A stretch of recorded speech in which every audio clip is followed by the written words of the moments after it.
I swear T1 fans don't watch T1. Like, they don't watch the series that I'm watching at 3 a.m. where they're getting like their asses beat by FearX, and they come to an international and suddenly like the CFO series didn't look great, and then this series it's like, damn, they're making very few mistakes. Doran today was actually tilting me so hard watching him play. Like, my God, dude, that felt like you took some random solo queue player who like won some contest to like play top for T1 in an international tournament, and like this was his game.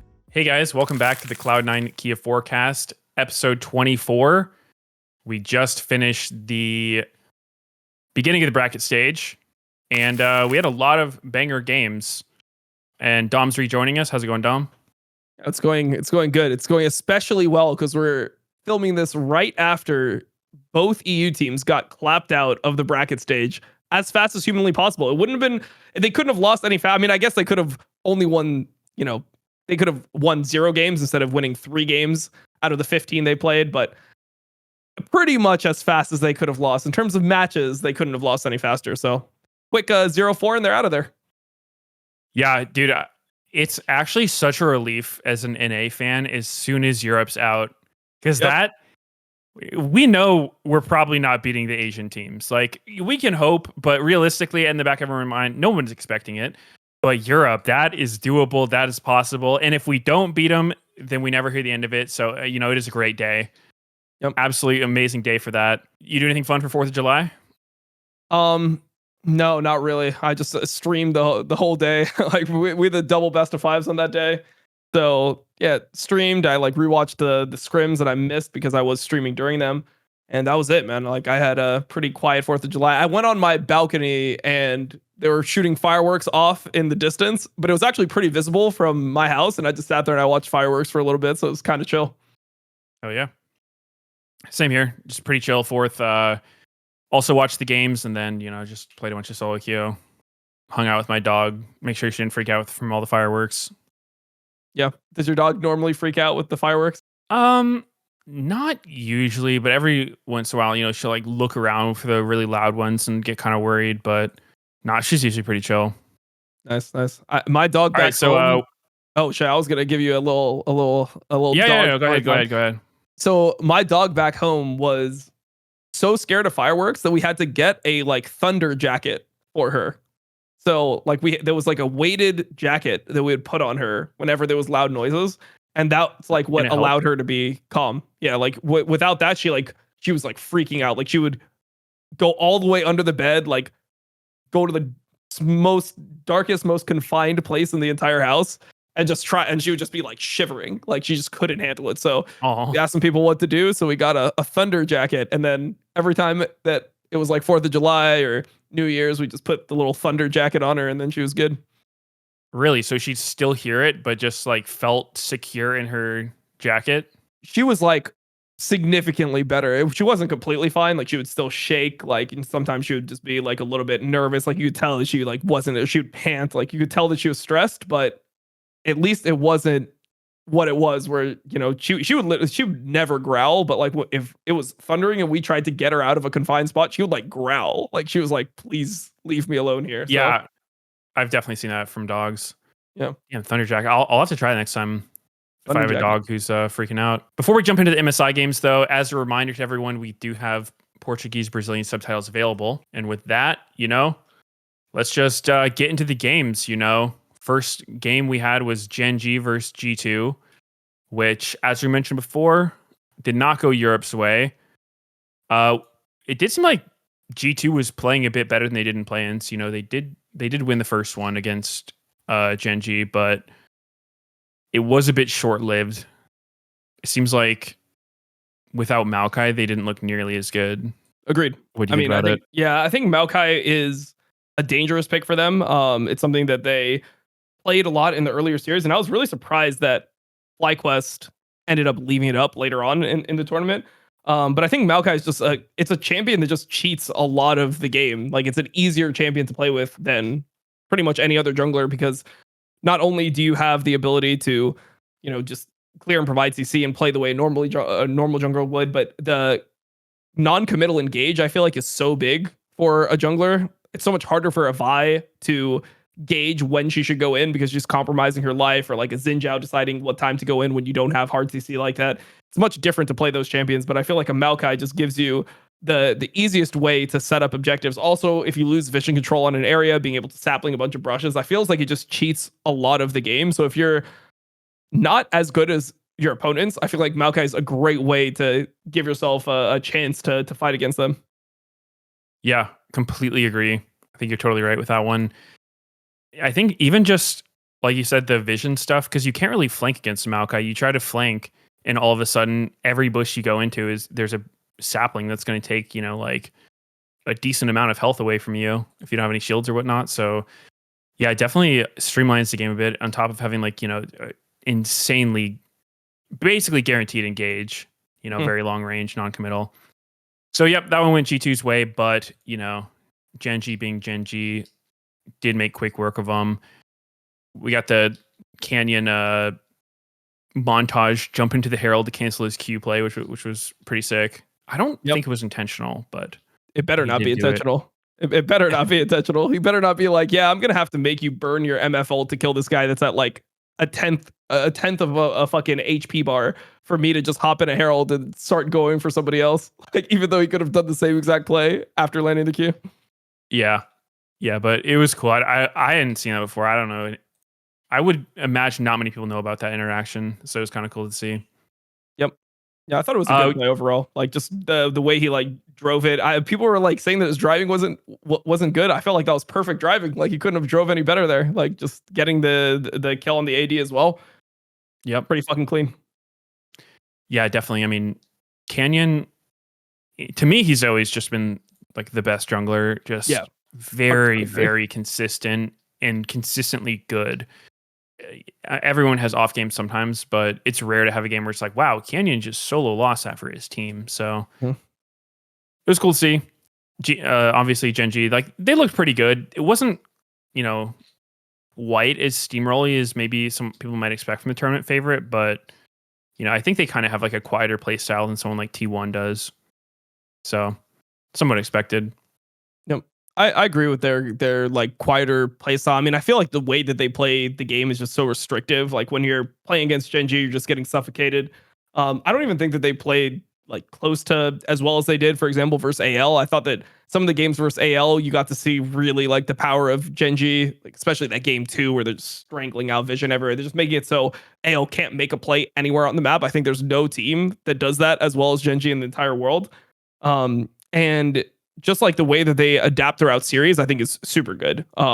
Especially, for example, when they played against HLE in LCK like winter bracket finals to qualify, when they go down to 0-2 in that series, the way that a player like Canyon adapts to what's happening in the game and be like, oh, well, right, like maybe before we were able to play these slow games, but today it's not working. I need to do something more aggressive. And he was able to just like, play the game in a different way to just get advantages early, to make early skirmishes happen, to increase their ability to like fight early, because that was what their downfall was in that series. I feel like those types of adaptations are just really key, and I don't think you see that well out of Western teams in general. And even like, people are going to be flaming BLG because they got shat on by T1, but for example, when BLG played against MKOI, they realized in the first 2 games, they're like, our bot is just way better in lane than their bot. And then they just start hitting you with things like Caitlyn Elise. And it's like, holy fuck. They're not even a huge Caitlyn Elise team. That's not even something that's big in their repertoire. I mean, they have the ability to play it, but that's not a pick that they really want to, hang their hats on. But when they find an advantage like that in a series, they're like, this team sucks at this. We're just going to do this every single game. And I feel like Gen.G is smart about that. Even when they play against other Korean teams, they're good at identifying. In this series, regardless of what we thought coming in, throw the prep out the window. This is what's happening. We're going to play this way. And that's why I think it's so hard to beat these teams throughout like a best of 5, is they just start adapting and it gets harder and harder to play. And then by the end, it's like game 4 happens and it feels like you can never even like touch the same fucking rift as them. Yeah, I think Fearless has made it super fun too, because most of these series we've had so far have not been 3-0s. There have been some when it's very, very one-sided, but we've been getting a lot of like 3-1s, 3-2s, and I think Fearless is a huge part of that. Like, I'm such a huge fan of Fearless. I think it's been so much more fun than the normal mold because, Mhm. like you were saying, you know, you have to adapt to how the series is going, but also at the same time, like you have to be able to win in a lot of different ways. You can't just draft the same stuff every game because I I've been wondering like what would the meta look like if it wasn't fearless? Like what kind of stuff would you just be seeing every single game? Because right now it feels like the drafts are all over the place, and we still have been seeing like these same offending champions that get picked with high priority and then lose every single game. Like that is the biggest head scratcher for me. Like Yep. I don't know, who do you think the biggest baits are so far? Like if you had to pick number one bait pick. I'm okay. So it's either Callista or TF, right? Like that's what we're going between. Yeah. Yeah. I guess I'll go TF. I think TF is the biggest bait pick. Yeah. Yeah. I would agree. I mean, it is a close competition between those two, but I haven't seen TF look good in any single game at all. I mean, it's also one of those champions that you can just tell is going to be so much better in scrims than on stage. Whereas I feel like Callista, even though it's weaker than it was, you still play the game fundamentally the same way when you have a Callista as you always did, where you want to be first on objectives, you want to be able to like, you know, play heavily through the bot lane in the early part of the game. You want to stack Drakes, you want to, you know, just get to every single objective and get the Callista on it on spawn and just force the enemy team to come into you. But TF, it's like we haven't seen champions like TF really be in the meta for a while now. Like these global ult champions don't even really play like global ult champions. Like Ryze is picked and it has a global ult, but I don't feel like you need to use it in a really unique way or play the map in a different way to get value out of the pick. Like sometimes you see Ryze is just ult back to lane, you know, like they'll just be like, fuck it, bro, I'm just gonna like get a reset. Whereas TF, it feels really hard to get value out of the pick, mainly because so many TF players just go side lane at like 10 minutes. And then when they're sitting in side lane, when your TF is just top laning versus the enemy mid lane or top lane or whatever it is, I don't understand like how the TF is going to be useful at all in that game. At that point, it just feels like you're 50-50 farming and you're praying that you somehow get to 3 items. And then on rapid fire, you can kind of team fight. But it just doesn't seem like teams have like TF comps in mind. Like they don't really know how they want to play the game with a TF. Then also like I just remember like because I've watched League for so long, so many different metas where TF was valuable. It's like you always wanted certain conditions. Like you wanted carry versus carry top laner top so that you had the ability to actually affect that lane and swing that lane into your favor. But now we see TF being picked with like Cho'Gath, for example. And it's like, I guess it can work. I do see how that works. FlyQuest did that versus AL. Because you do have chain CC, you do have the ability to like one shot a frontliner once you have you know, rapid fire and all that stuff, or you get into a Drake fight. But it just feels so much harder to win the game. Whereas when you play other mid laners, like you don't have to think that much about what they're doing. It's like, okay, maybe you want to play through their lane, maybe you want to play through another lane. It's not going to change how everyone else plays on the map. But I think that when we see more TF, maybe we're going to see more teams like putting the TF mid, like keeping the TF mid for a longer period of time as opposed to swapping the duo mid, so that then the TF can actually play the game. You know, like you have the ability to actually ult a side lane, and TF has pretty good wave clear already. So maybe that will allow you to you know, have a different approach. But it does seem like TF is a mega bait, and teams just play it like they play every other mid laner, and it just doesn't get value ever. Yeah, and a lot of TFs as well, we've seen just having absolutely no value from the ult. Like, what was the one? His like first ult, it was against Azir, where he like just got shuffled into a Nocturne ult, and he tried ulting out. Yeah, it was Shanks versus Chovy yesterday. Yeah, that was Shanks, and so I don't know, man. It's just such a, to me, it always feels like a snowball-y champion, because he obviously like he has some good tools, like his ult's strong, he gets a lot of gold. Rapid fire is obnoxious on him, just like a 800 range targeted 2-second stun you spam. But I don't know, dude. I think I don't know if the champion's bad or it's just way overrated and it's being picked in bad situations. Because if you first pick it, we've seen a lot of like, you know, first pick TF, other teams like Braum bot lane with a cleanse 80 carry and like Sion top. Who are you ulting? So I don't know. It's hard for me to say that it can't be good, but it looks so unbelievably bad thus far. Yeah, I just think you need a really good game plan. You need like TF Lee Sin. Okay, I'm gonna like trade flashes on the mid lane, like level 3 or something. Whenever you hover, and then from there, like, okay, we're going to do something special around grubs, or we're going to make some coordinated ult play. But I feel like right now teams are just picking it because it's meta, and they don't really have great plans on how they're going to play the TF or like execute the TF throughout the game. I just feel like you need to really all in on TF Lee Sin, TF Viego, just some champs like this where you can actually play heavily through the gold card. Yeah, definitely. Another champ that I feel like huge bait, like the Kalista TF are definitely tier 1, but the other ones that I keep seeing a lot that seem totally useless is Victor and Ezreal. We did get a couple Victor wins today, but up until today, I think he was like 1-6 or something, 1-5 maybe, but like I don't know what's up with Victor. He seems pretty bad. I guess in the T1 game today, he kind of looked useful against Annie, but I really feel like the T1 versus BLG series was absolute team gap, especially jungle. I feel like Beishuan couldn't do anything into owner the entire series, no matter what. Yeah, I thought it was mainly jungle gap. I've been reading like comments, and I think most people see it as like mid gap in the series because it is Faker, and he was like really far ahead in the games. But I just feel like if you're playing Annie into Victor, I mean, sure, maybe he could have like sat in a lane with Victor and not done anything, but like you're going to try to, make the game active at some point. And Victor is a champion that will become strong at some point. It just feels very hard to judge when Victor is actually strong to me because like normally you understand on certain item spikes when a champion is going to deal damage, but there's certain champions like for me, it's like Victor and Zeri where like I never know when Zeri's actually going to pop off or when it's going to do 0 fucking damage. Like there's some fights where it's like 5 people stacked on top of each other. You've got like 4 items on Zeri, like Runan's cast or E.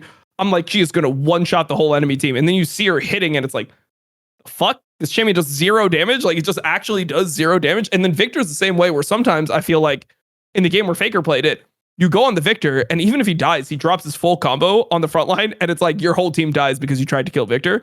But then other times you see like the Hongq game, and obviously the builds were different, but the Hongq game where he played game 4 versus MKOI, it's like he was building more damage than Faker was building. Like he was going Ludens and these items to try to deal more damage as opposed to Roa. And he did fucking nothing, man. Like this guy, like he was just along for the ride. It's like put all the eggs in the doggo basket, hope the doggo carries you. So, I mean, Victor is a really hard champion for me to judge. I think Ezreal is different for me because I believe that Ezreal you just need to pick it in the right spots. And a lot of value on Ezreal comes from the fact that you're one of the only 80 carries that's mobile that can actually like survive into certain types of comps. Like if enemy team is like Pantheon and fucking Ahri or Annie and like all these types of champs, like sometimes it can be hard to play other things, but when you're playing Ezreal, you have the ability to kite these things out. So I think that Ezreal is generally not the best into tanks, but I see more value from it. But Victor, I don't know, man. I don't know about this pick. It just feels sometimes it's useless, sometimes it's amazing. I never really can judge it that well. The laning is good, I understand that, but it just seems like most of the time it's very hard to get value out of it.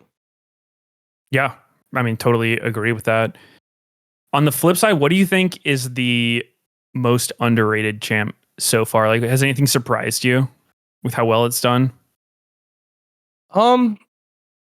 I don't know if it surprised me with how well it's done, but I think that like there's 2. For me, Azir, I mean, it's 2 champions that got nerfed. It's like Azir and Varus, where people kind of at the beginning were like, oh, Azir's not that good. There's all these mid laners that are better than it that want to pick it later on, or, they don't really care. They'll pick Tali over and all these champs. And then every time I see Azir, I feel like we always go through the same pattern where Azir gets nerfed, and then people say, oh, Azir is nerfed. It's not that good anymore. And then they don't play it, and then somebody starts playing it. It's like, oh, you can get it like 4 or 5, whatever. And then eventually people just are like, wait, the whole Azir kit is broken. So even if I'm not like dominating lane, I mean, that was the thing when they changed the W, right? The W and the Q. People weren't able to win lane really hard with Azir anymore. It's like, no, you don't need to win lane. If you just scale the way that Azir scales and you have a kit that has engage or disengage, like based on how you choose to use it, mobility, way to farm side, consistent DPS, has a bunch of different builds, can build defensively, interacts and build well. Towers. Build turrets. Like you can kill turrets on side lane too. It's just you kill objectives really fast. When you have all that, I just can't imagine Azir being a bad champ. So I feel like Azir is a champion that needs to be prioed more in the later stages, and it started getting more prio. And then for Varus, I feel it's similar, where I just feel like Varus is always good in games. Dude, Varus is so insane. I feel like his ult is one of the best ults in the entire game. And, I think people know it's strong, but almost feels like it gets consistently underrated to me still. It's like a 2-second route that spreads to people, enables his W passive and everything, and just, I don't know. It's such an insanely strong tool. Can catch, team fight, not even a long cooldown. So, yeah, he's definitely strong. I think those are good choices. For me, I think like the ones that surprised me was probably Pantheon and Annie. Because Annie has won up until the T1 game today. Annie was undefeated, like 8-0, which I thought was really surprising. Mm-hmm. I didn't even think she was that good coming in MSI. Like I thought she was like, one of those fearless champions you pick because you have nothing else. You like really want some kind of flashy engage, but her win rate has been like crazy high, which I didn't expect at all. Yeah, I didn't think Annie would have insane win rate. I think it's a good champion. But then also like some of the Annie games that I've seen, it's like the Annie is not really actually doing that much and it's gotten carried a few times, but it is a hard champion to break. Like most of the time it's just going to find value in the games. And it feels like if you pick it in the right spot where you have carries elsewhere, then you should be pretty happy having an Annie on your team. Just because she's always going to be able to be useful. But yeah, I mean, there's definitely reasons why certain teams are not picking Annie. Like I think that Annie is a champion that if you do slow the game down the way the TF or the way the T1 slowed the game down, I feel like the team fights do become kind of hard later on once people have like multiple items and cleanse and everything, and your damage does fall off a bit. So I guess we'll see if more teams pick it up. There's also teams that I'm like thinking about, like for example, Gen.G. Like Gen.G doesn't really strike me as an Annie team. Like Chovy was never a good Annie player. He was always pretty bad at like Lissandra Annie meta, especially like MSI 2 years ago. He had a really rough MSI with those champs. And I feel like it doesn't really suit how Gen.G wants to play the game. So I wonder as we go into like this next stage with T1 and Gen.G already being minimum top 3 in this tournament, like is there going to be insane like Annie prio for Gen.G, or are we going to see them having to ban it into T1? Because T1 was willing to play it, but they also didn't play it well in that first game when they played against CFO. So I wonder going on like how everything's gonna work out with the Annie prio. Yeah, I mean, a lot of questions. And again, I think that's what makes Fearless so fun, is because like there's actually infinite different situations that come up as the series goes on, where it's like, okay, this champion that normally wouldn't be very good, all of a sudden it's really good because like their 6 bad matchups are all banned already. So it's super fun. One series we definitely need to talk about was the Fly G2, because that was, a big win for the USA on July 4th. How did you feel about that one? Were you expecting it? I was expecting FlyQuest to win, but I thought it would be like 3-1. I thought G2 could take a game, but then I realized they're European, so like they can't take any game ever. Like it's just it literally looked to me like FlyQuest would have beat them 10-0. Like, it actually felt like really? G2 was, to me, when I saw it, I think that FlyQuest would win. If they played 100 games, I think FlyQuest would win like 75 plus, like 75 or 80 games. I actually think they're that What do you different. think was like, where do you see the big gaps? Like what makes you think G2 couldn't have won? Because some of the games, especially the early games, were kind of close. So for me, it's just the mid game. Like FlyQuest mid game is just different. Like they're really fucking good at mid game, which is why when we played against FlyQuest in finals in the upper bracket, you saw games like, for example, game 4 in finals where we would get a lead. This is the game where we got like 4 kills at the beginning of the game where we had Tristana and stuff. Like Sven was popping off, felt like the game was over. And then they just make really good decisions mid game.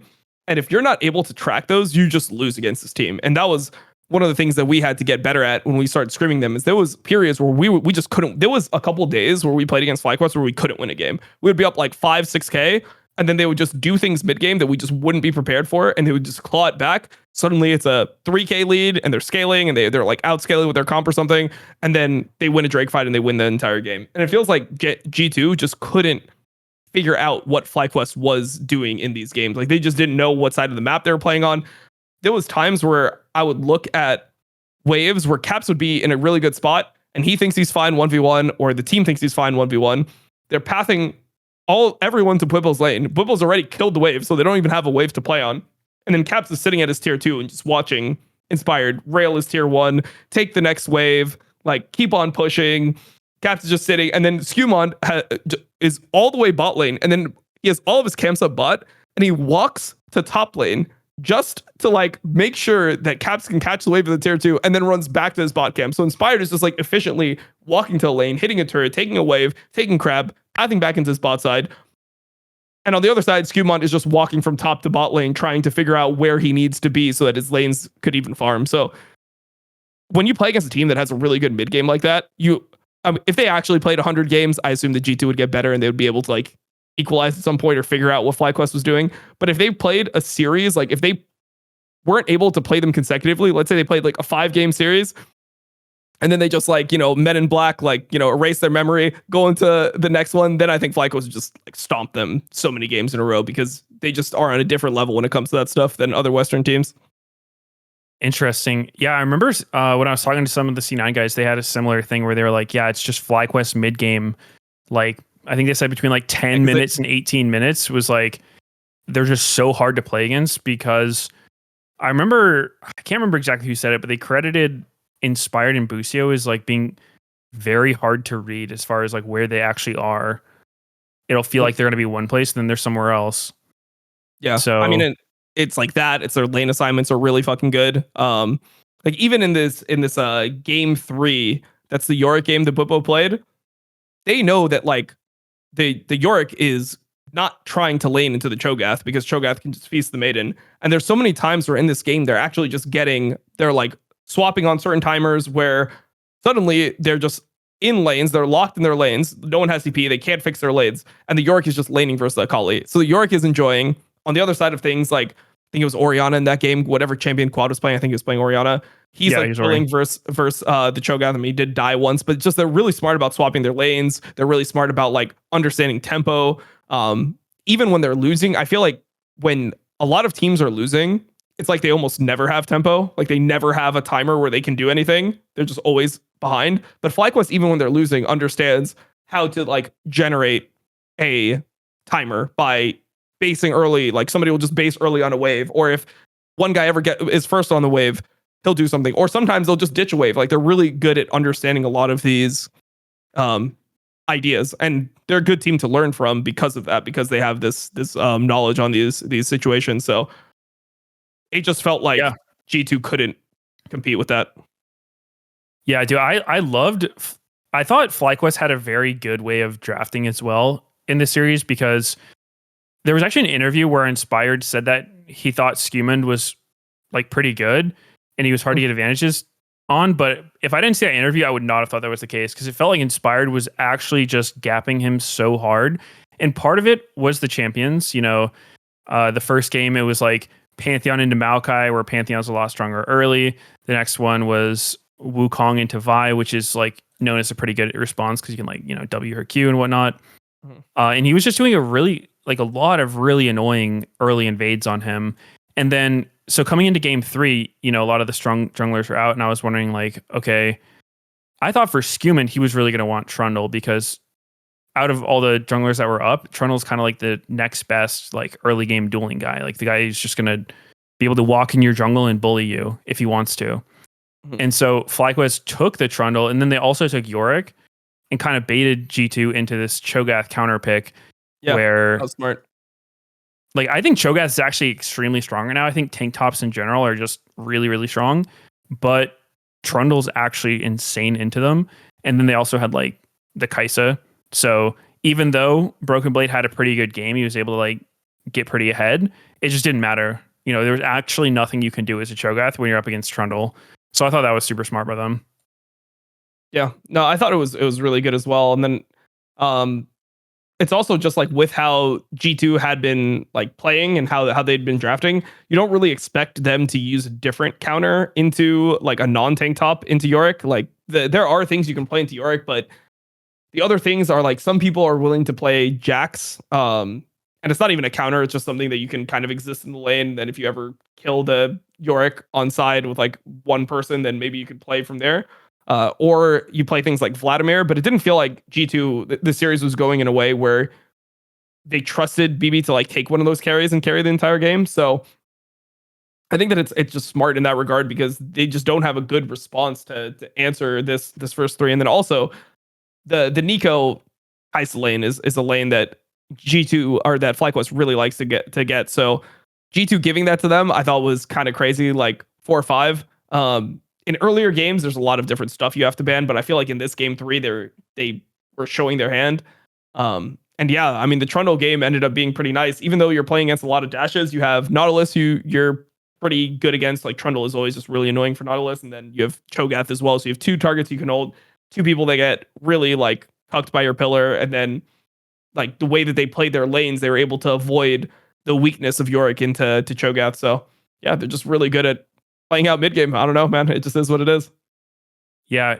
So one thing I wanted to ask you about that we've seen so much this MSI, which, you know, talking to Doublelift and Sneaky, it's like we don't totally understand it, but the status of lane swapping has been super prevalent this MSI, where it's like the bot lane will just push and then go top in so many different situations. It feels like it's just an inevitability. It's like, you know, your top laner takes a bad trade. All right, let's swap. Your bot laner has a bad trade. All right, let's swap.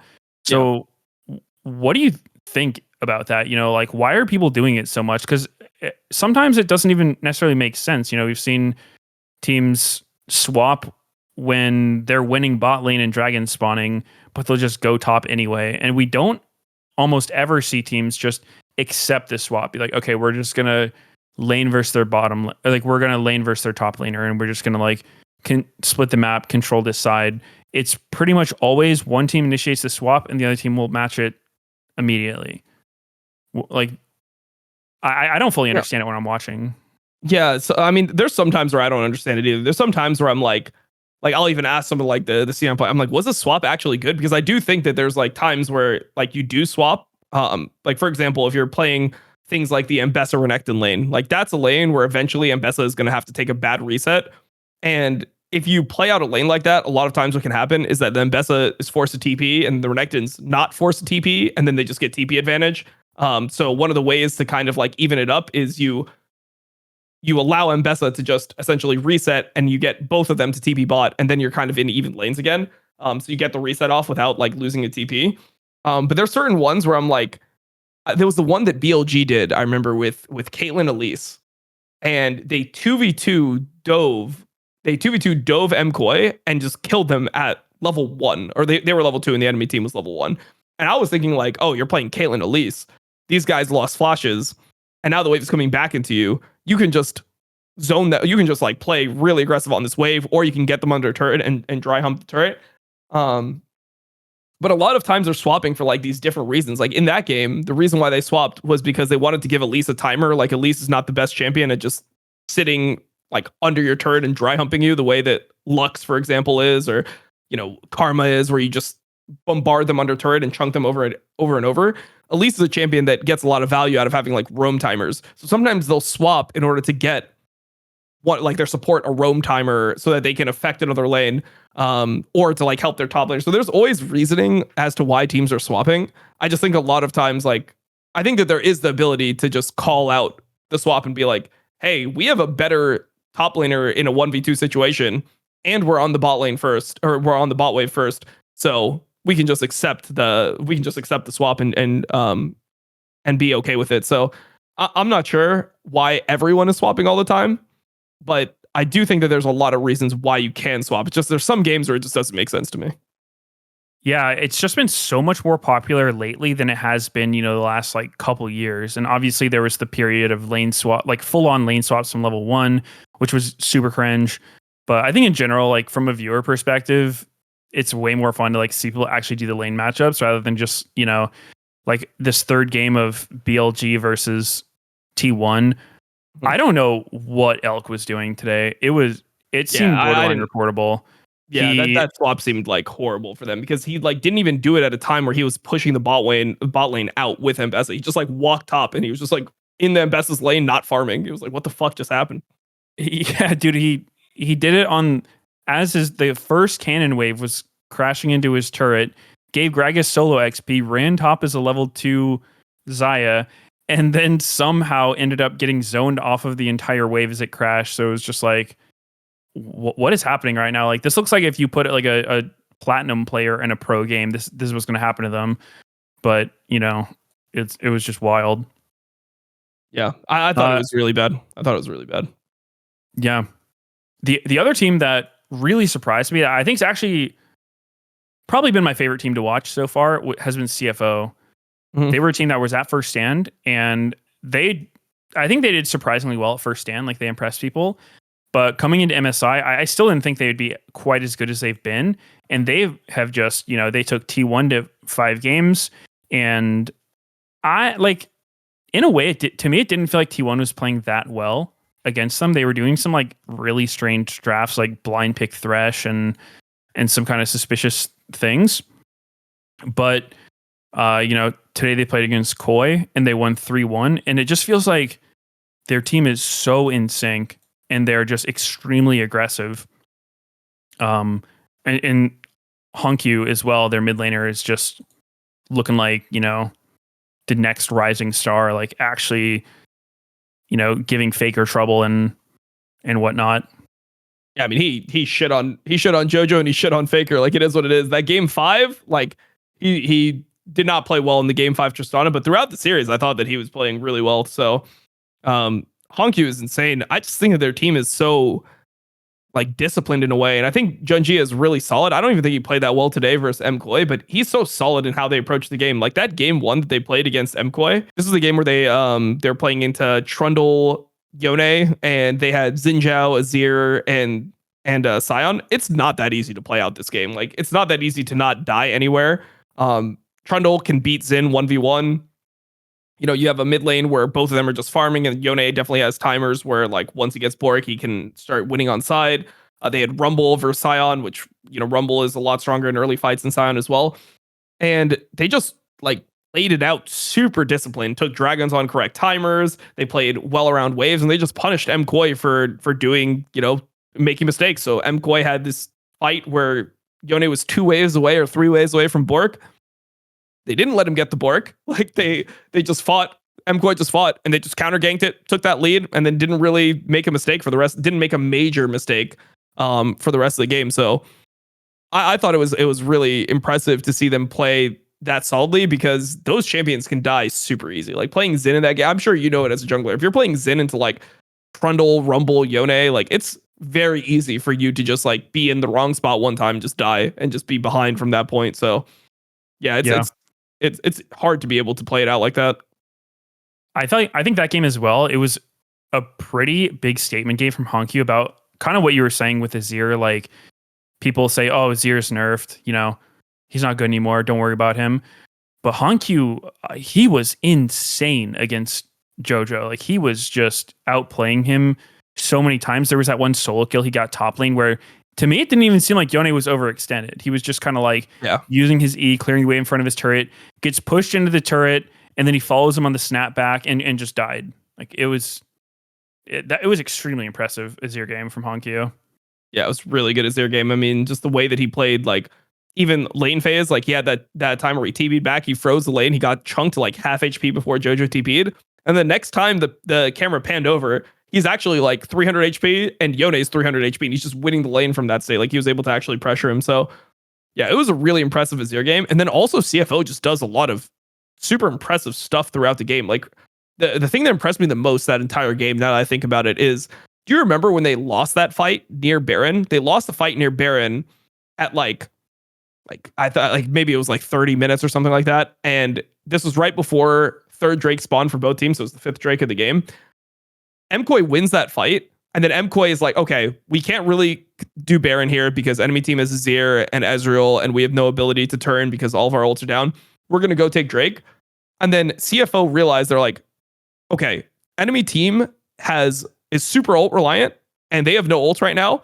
And we're coming off a reset. We died, so we have tempo. We're just gonna go hit the fucking Baron, and they can't do anything about it. Like, they don't have Trundle ult, they don't have Yone ult. There's no ability for them to actually fight them there. And they just went back and started hitting the fucking Baron. Like, that is high level stuff. That is stuff that top teams do. Where normally NA, EU teams, PCS teams, like these teams just don't hit Baron in those windows. Like they're like, okay, we lost the fight.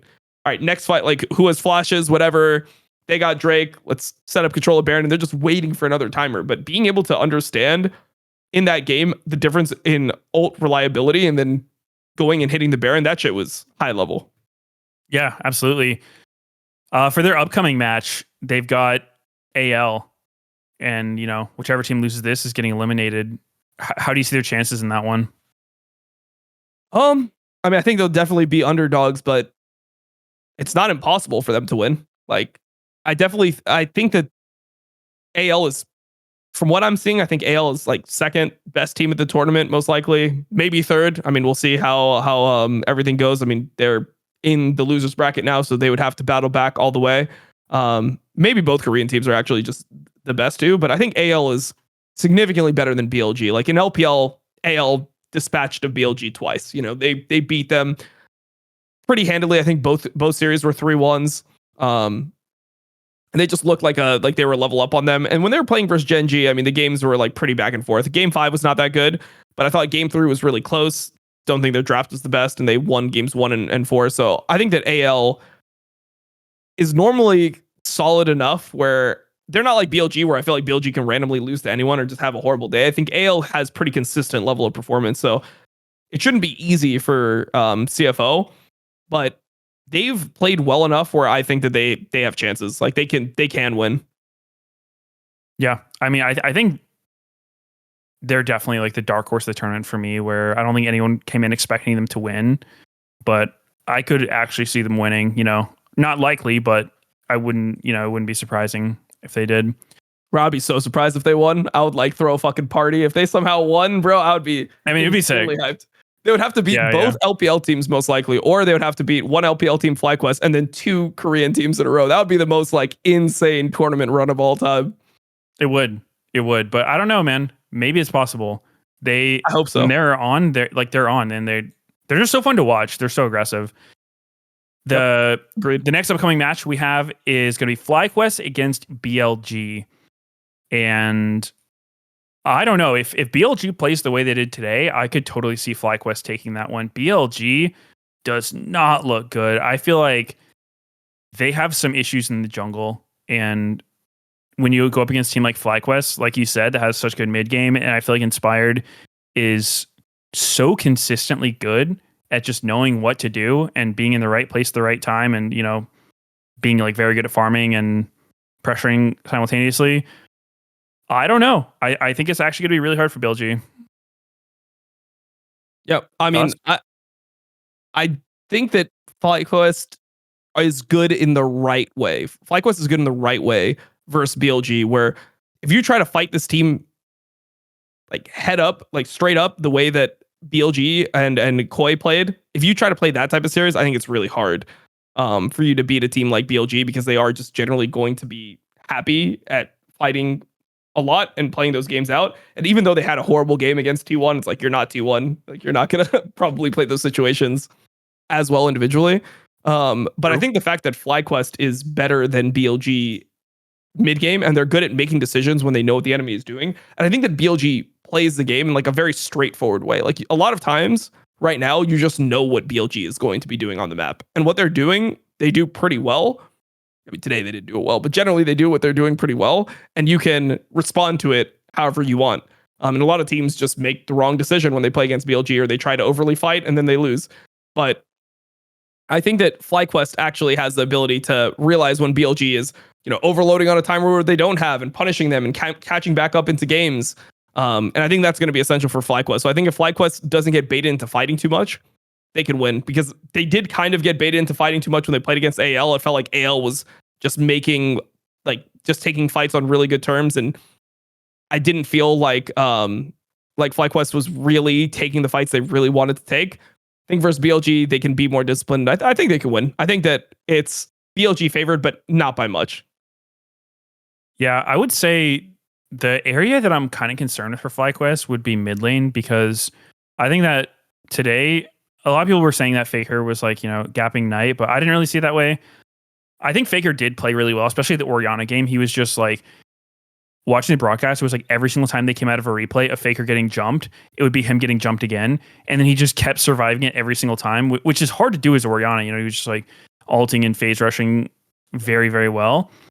But I feel like Quad thus far has not really been that impressive to me. You know, he's done all right. You know, he's done his job for the team, but I think if you put him up against someone like Knight, it's going to be a pretty big mid diff, which, you know, is going to make the game super hard to play. Yeah, I think that Quad needs to lean into his like weirder picks. I don't think that he's like the best Rise. Like he's been playing he played like Rise and Orianna. Those are not really the picks that I find him to be really special on. I think that he needs to do more things like play the Casio, for example, and look for those. It's been getting permit against him. It's actually been getting permit against Fly. Well, he had the opportunity to pick it in versus G2. He just like they took Rise first and then was picked, like, into it. Yeah, so yeah, true. Versus AL, like I mean, maybe BLG will do the same thing, but I just think he has like other champions that he's pretty good at, that he's uniquely good at, and I think that he needs to lean into that more than just playing these straight up matchups that people are really like prep for versus BLG, because Knight is a player that if you're giving him breathing room, he's gonna find stuff to do on the map generally. And I think they have to make sure that that they don't let Knight play like Talia. I don't want to see a series where Knight is playing Talia, Aurora, Annie, like just playing like these three back to back. Even though he played those champions today, he played two of those champions today. First T1, I just don't think that that's what FlyQuest will be able to deal with that well. So, I mean, there's some advantages for FlyQuest. I mean, one of them is that you have the Azir that's going to probably be banned against you the entire time, because Knight just doesn't play Azir. So that's an advantage that maybe they can lean into. Like they'll have ban advantage, so they can set up the game in a way that they want to play it. So we have to see if they're able to find things that make sense where they can combat the early game of BLG and then use the strength that they have mid game. Yeah. The other matchup we have this next week is going to be Gen.G versus T1 in the upper bracket. Who you got for that one? I think Gen.G should win pretty easily, to be honest. I think Gen.G is like... That's generally how it goes between these two. Yeah, I think Gen.G is like really, really good. But T1, I mean, this is probably the best series they played all year, literally. Maybe the Hanwha Life series is better. But this series that they played against BLG, this is maybe the best they've played all year, which is kind of how T1 is, you know? The only thing that I hate, the thing that I hate about it as somebody who's like the T1 hater guy, is that people just pretend, like, I swear T1 fans don't watch T1. Like, they don't watch the series that I'm watching at 3 a.m. where they're getting like their asses beat by FearX. Like, they're just getting slapped by BNK FearX. They're just getting destroyed by Bro. It's like, what is this team where it's like they don't look anything like this? And they come to an international and suddenly, like, the CFO series didn't look great. And then this series, it's like, damn, they're making very few mistakes. Like, the mistakes they're not making any egregious mistakes.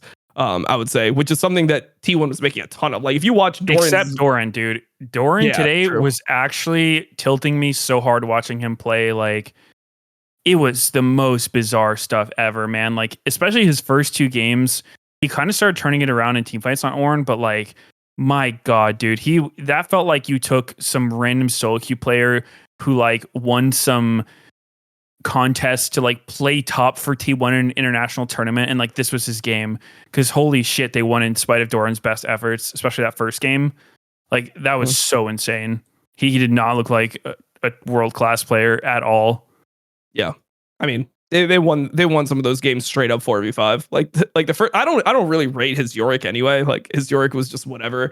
And even like his Renekton, like, he didn't get the lead. If the game was even elsewhere, that's not a good enough Renekton lead versus an Ambessa. But I mean, everyone else looked really fucking solid. Also, I mean, one thing I said when I was watching a lot of T1 in LCK was that Spellbook coming back is like the best thing ever for Keria. Like, I feel like this guy is a really creative player, and he just wants to have like more options to do stuff. You know, like, it's just so much easier for him to play the game when he can outplay you in a bunch of different ways. He's like the mad scientist, you know. He's like, oh fuck, I can grab, you know, barrier on like for this trade, and he'll just like take a trade and use barrier. It's like, holy fuck, well, I guess that's really good, you know. Like, just having the ability to make more plays, I think is super nice for Keria. So just feels like the team's I agree. Solid. I think that Keria to me feels like a player who is susceptible to overcooking though. Like he goes too far off the beaten path sometimes where like, you know, against CFO, I mentioned his first 3 games, he didn't play a melee support, and the melee supports like Alistair, Braum, Nautilus, Leona, whatever, like they've just been so good this tournament. And then he's picking Thresh blind.